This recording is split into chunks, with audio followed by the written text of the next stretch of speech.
भैया,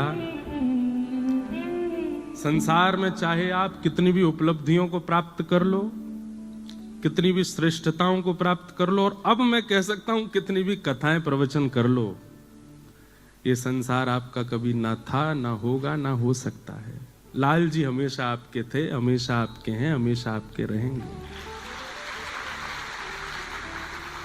बहुत आसान होता है और किसी के ऊपर कुछ भी बोल देना, और उसमें भी विशेष रूप से अगर कोई कथा वक्ता हो, अगर कोई आध्यात्मिक व्यक्ति हो, क्योंकि उसका स्वभाव है वो मौन रहता है। आध्यात्मिक व्यक्ति का स्वभाव क्या? सबसे पहला परिचय आध्यात्मिक व्यक्ति का यही है कि वो मौन रहेगा, वो कुछ नहीं बोलेगा, और जो बोलने लग जाए वो आध्यात्मिक नहीं है, वो भक्त नहीं है, वो भक्ति पथिक नहीं है। जो बोलता हो, जो चिल्लाता हो, जो शोर मचाता हो, जिसका विवाद में रुचि हो, वो भक्ति पथिक नहीं हो सकता। कभी सुना किसी चरित्र में, किसी प्रसंग में कि मीराबाई ने लड़ाई की? कभी सुना कि गोस्वामी तुलसीदास जी ने युद्ध किया? कभी सुना कि किसी भक्त ने अपने विद्वेषियों के साथ में, विद्रोहियों के साथ में, या अनर्गल बोलने वालों के साथ में कुछ कहा? कुछ नहीं, सब मौन रहे। क्यों? उन्हें फुर्सत कहां अपने ठाकुर जी को याद करने से। ठाकुर जी बोलते हैं उनकी तरफ से, और जब ठाकुर जी बोलते हैं तो महाभारत होता है, फिर कुछ नहीं होता। इसलिए यह संसार सकल जग झूठा, झूठा कुलरा नाता, मीरा के प्रभु गिरधर नागर, हरि चरणा चितराची। गिरधर जन्म मरण रा साथी, मैं याने नाय बिसरूं दिन राती। हमारे जीवन का एक नव प्रसंग प्रारंभ हुआ। बहुत लोगों ने प्रेम दिया, बहुत लोगों ने स्नेह दिया, बहुत लोगों ने आशीष दिया, पर मुख में दांत 32 हैं, जीभ बार बार गड्ढे पे ही जाती है। कई लोगों ने ऐसी मुख दिखाई दी कि महाराज बस याद रहे जीवन भर। बाबा और हो गए हम, बाबा की इतनी बड़ी शादी, बाबा का ये, बाबा का वो। सब लोगों को प्रणाम। हमारे गोस्वामी तुलसीदास जी महाराज ने मानस जी के प्रारंभ में खलों को भी प्रणाम किया, और ये होना ही था। मुझे पता था कि ये होगा, क्योंकि दुनिया चाहती ही नहीं कि ये व्यासपीठ से उतरे, यहीं बैठे रहे। हमारे पूज्य पिताजी महाराज 52 वर्षों से कथा कर रहे हैं। कितने वर्ष? यहां पर कितने लोग ऐसे हैं जिनकी आयु 52 से कम होगी? 52 वर्ष नहीं होते। अरे आजकल के भारत में सब्जी बेचने वाले व्यक्ति भी अगर 4 साल लगातार सब्जी बेच लेते हैं तो भी उनका भी इतना हो जाता है कि वो अपना घर भी बंबई में बना सके, दिल्ली में। वैसा इतना योग्य हो गया है भारत। वो अपने पुत्र का विवाह यदि अच्छे से करें तो इसमें क्या दिक्कत? और भाई सबने सब बातें कह दी, लेकिन किसी ने एक बार भी ये नहीं कहा उस विवाह में एक वस्तु भी बिना प्याज लहसुन के नहीं थी। सब में, कुछ ही में भी कुछ नहीं था, सब कुछ नॉन ऑनियन गार्लिक विवाह, और सुनो, नॉन अल्कोहलिक विवाह।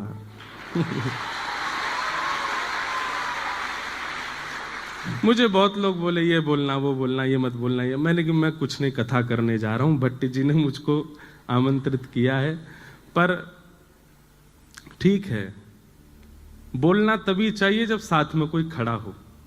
और मेरे पास मेरी भागवत जी हैं, इनके सानिध्य में आकर के मैं थोड़ा तो कुछ कह सकता हूं, नहीं तो अतिशय मौन भी दोष धारण करा देता है, दोष को प्रकट कर देता है। लोगों को कुछ भी दिखा, पर मुझे उसमें भी मेरा एक उद्देश्य था। भक्ति पथ पर हजारों लाखों बालक मेरे साथ चल रहे हैं,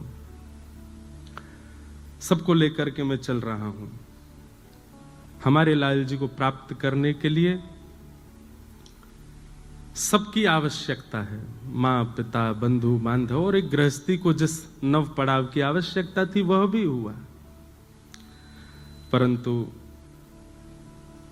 सब समाज संसार के लोग हैं, सबको हम प्रणाम करते हैं, सबको हम वंदन करते हैं, आपसे हम प्रार्थना करते हैं, आप भी मौन रहना शुरू करो।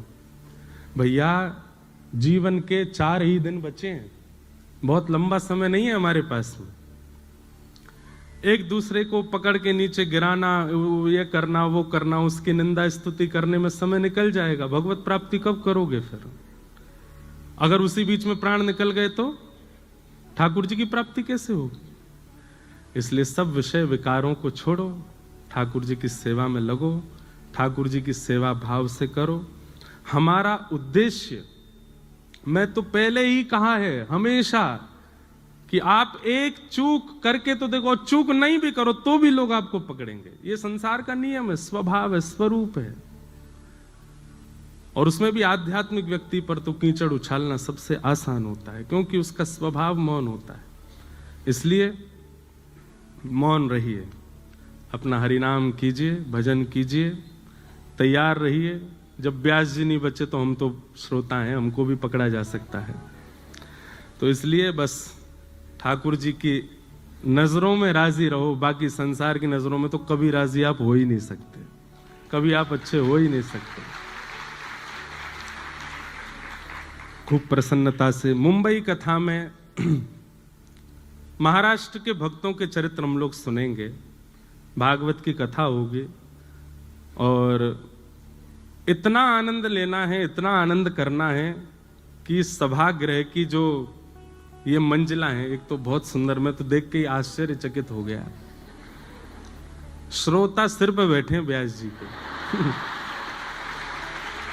और इतने आनंद के साथ बैठे हैं। अच्छा है, व्यास जी नीचे रह गए, श्रोता ऊपर पहुंच गए हैं। हाँ, आशीर्वाद और दे रहे हैं व्यास जी को, ऐसी कथा सुनाते रहे। अच्छा है, आप सब लोग खूब भाव से कथा सुन रहे हैं। हमें तो ये लग रहा आज तो पहला ही दिन है और आज मंगलवार और है। अब भट्ट जी क्या करेंगे आप कल से तो और लोग आने वाले हैं। यहाँ जगह की कमी है, बाहर इतनी लंबी लाइन लग रही थी, मैं तो देख के ही हैरान।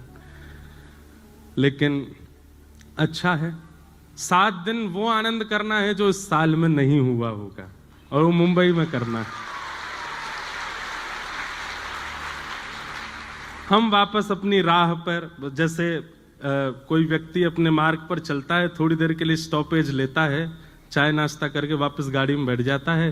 तो 10 साल से हमारी गाड़ी चल रही थी भागवत जी की, 1 महीने का थोड़ा ये स्टॉपेज लेके अब हम दोबारा से आ गए। अब ये स्टॉपेज अंतिम श्वास तक आएगा ही नहीं।